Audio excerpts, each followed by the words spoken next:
Inaasahang matatapos na ang problema sa supply ng driver's license at plaka ng sasakyan.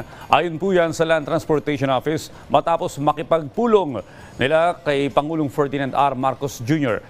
Halos 10 milyong cards na rin ang hinahanda ng Transportation Department na inaasahang tutugon sa mga kulang na lisensya. Si Alan Francisco sa detalye.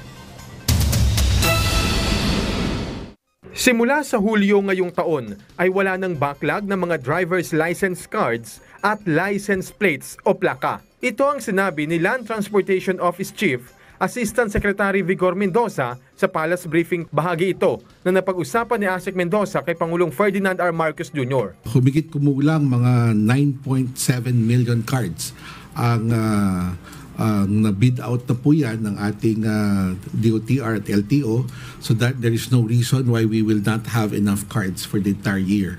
Dahil nga dito, by July 1 of this year, dapat wala na pong backlog.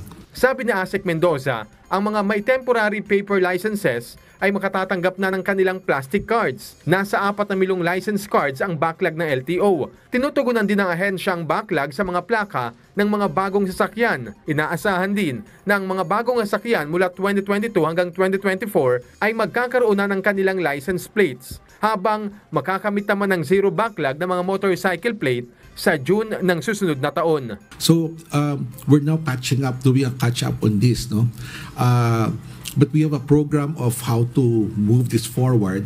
By end of 2024, we would have addressed more or less 50% of the backlog. By June 2025, we would have finished the backlog as far as motorcycles are concerned.